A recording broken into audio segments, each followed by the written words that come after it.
ទាំងអស់គ្នាដឹងអត់ថាហេតុអីបានជាព្រះរាមឲ្យហនុមានទៅរកពនាងសេដាហើយប៉ុន្តែមិនក៏មិនឲ្យហនុមាននាំពនាងសេដាហោះមកវិញរឿងហ្នឹងគឺវាអញ្ចេះព្រះរាមបានឲ្យហនុមានហើយនឹងអង្គរហើយនឹងចម្ពូពាណោឲ្យទៅមើលផ្លូវទៅក្រុងលង្កាថាវាជួបឧបសគ្គអីខ្លះជួបអីខ្លះចឹងណាហើយបើថាត្រូវទៅដល់ក្រុងលង្កាហើយឲ្យទៅរកពនាងសេដាផងហើយទៅយកស្បៃហើយនឹងជានឹងយកទៅឲ្យពនាងសេដាផងហើយប្រាប់ពនាងសេដាថាព្រះរាមកំពុងតាមមកជួយហើយដល់ពេលធ្វើដំណើរចេញទៅក៏ជួបតាឥសីនៅតាមផ្លូវដល់ពេលដឹងថាផ្លូវពិបាកអញ្ចឹងហនុមានក៏សុំទៅម្នាក់ឯងសប្បាយចិត្តជាងដល់ពេលហោះទៅតាមផ្លូវអញ្ចឹងទៅក៏ជួបនាងយក្សសមុទ្រហោះមកអញ្ចឹងទៅក៏ប្រយុទ្ធគ្នាជាមួយនឹងហនុមានក៏ហោះចូលក្នុងមាត់អញ្ចឹងទៅហើយទៅក៏វះខ្លួននាងយក្សនឹងពីក្នុងចេញមកក្រៅធ្លាយពវៀនដល់ពេលធ្លាយពវៀនអត់ក៏បរិខ្លួននឹងធំទៅចាប់ពីយក្សសមុទ្រនឹងងាប់អញ្ចឹងទៅមុខទៅរកក៏ជួបនាងអីគេហៅថាយក្សដៃ4ណាយក្សហ្នឹងណាយើអាស្មាប្រៃខ្លាំងធំណាស់ហ៊ានមកអុកក្រុងលង្ការបស់យើងនេះបើចង់ចូលក្រុងលង្ការបស់យើងរំលងសាសនាយើងសិនទៅអូយហត់តានេះញ័រកាហ្វេដាក់កាហ្វេទៅញ័រឥឡូវសំដែងទៅសំសោះចឹងហើយមិនមែនតារោឆុងឲ្យបាទតារោឆុងឲ្យបានផឹកទៅអត់ញ័រដល់ទៅក៏ប្រយុទ្ធគ្នាប្រយុទ្ធចុះប្រយុទ្ធឡើងប្រយុទ្ធចុះប្រយុទ្ធឡើងហនុមានកាត់កដាច់បាត់ដល់ទៅក៏ចូលដល់ក្រុងលង្កាទៅដល់ក៏តាមមហោអ្នកម្ដាយហើយអ្នកម្ដាយស៊ីដាអូច្រឡំអញច្រឡំទៀតហើយអញអ្នកម្ដាយនៅទីណាអ្នកម្ដាយនៅទីនេះកូន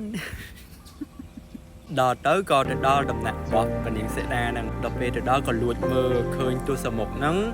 កំពុងតែចែចង់ពនាងសេដាអញ្ចឹងណាតែពនាងនាគកន្លែងនេះត្រូវចាំមកកន្លែងហ្នឹងទស្សមុខហ្នឹងព្យាយាមមកចែចង់ពនាងសេដាយកពេជ្រយកត្បូងយកអីយកមកញ៉ែយកមកឲ្យទិញទឹកចិត្តតែដោយសារតែពនាងសេដាហ្នឹងស្មោះជាមួយប្តីដល់អញ្ចឹងក៏ក្នុងចិត្តបន់ស្រន់ស្មោះត្រង់ជាមួយប្តីសូមឲ្យកុំមានអីអាចធ្វើបាបខ្លួនឯងបានអញ្ចឹងណាស្រាប់តែរាងកាយរបស់ពនាងសេដាហ្នឹងក៏ដៅដូចល្ងើភ្លើងអញ្ចឹងសូម្បីតែត្បូងទៅក្បែរក៏ផ្ទុះត្បូងនឹងដែរអត់មានអ្នកណាអាចចូលក្បែរបានទេមូលហេតុនឹងឯងទើបទស្សមុខនឹងស្រឡាញ់ពនាងសេដាខ្លាំងព្រោះអីអត់បានខ្លួនបានប្រានគេសាក់បានតែម្ដងពីរដងនេះតលាន់ហើយដល់អញ្ចឹងហេតុអីបាននៅតែស្រឡាញ់សេដាខ្លាំងដោយសារតែបានខ្លួនគេនឹងឯងយល់នៅមិនទស្សមុខនឹងស្មោះស្នេហ៍អីដូចបត់ចម្រៀងអីអត់ទេ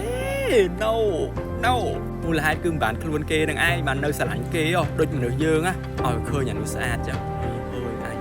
សម័យថាបានស៊ីក្តោគេបដ ாய் អញនិយាយមែនតែអត់បានខ្លួនគេគឺស្រឡាញ់គេខ្លាំងណាស់តែបានស្គាល់ប្រដាប់ភេទគេហើយគឺហើយអញស្គាល់ហើយអញ្ចឹងណាតោះចូលសាច់រឿងយើងវិញដល់ពេលអត់បានខ្លួនគេអញ្ចឹងទៅបាននៅតែស្រឡាញ់គេខ្លាំងនៅតែចង់បានខ្លួនទេក៏ពិតទៅចង់បានខ្លួនគេមិនស្រឡាញ់កុំនិយាយថាស្រឡាញ់ចង់បានខ្លួនគេដល់ពេលចូលទៅក្បែរខ្លួនអត់បានអញ្ចឹងទៅគំរោមមកក្តៅកាហាយអូយធូនញ៉ាអញអូយហើយខ្វះកន្លែងអង្គុយឯងបានមកអង្គុយនឹងនេះទៅមាត់អញអើកាហាយពេលពនាងសេដានឹងក៏អន់ចិត្តឈឺចាប់ពិបាកចិត្តខ្លាំងមែនតើ stress ខ្លាំងវាថា depression ណាមានជំងឺផ្លូវចិត្តកើតឡើងមកពេចចង់ស្លាប់ខ្លួនកំពុងរៀបចងកអញ្ចឹងទៅហនុមានគេមកកាត់ខ្សែធ្លាក់ក្ដុកដល់ទៅបានគេមកអង្គុយអញ្ចឹងទៅគេក៏ប្រាប់អញ្ចឹងទៅហនុមានហ្នឹងក៏និយាយថាអ្នកម្ដាយបើអ្នកម្ដាយមិនប្រកាន់ទេឲ្យកូន3អ្នកម្ដាយ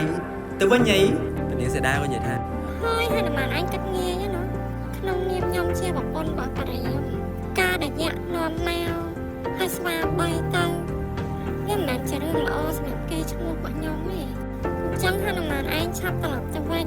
ហើយប្រាប់ព្រះរាមទៅថាឲ្យប្រញាប់នាំគ្នាមកចាត់ការពួកញាក់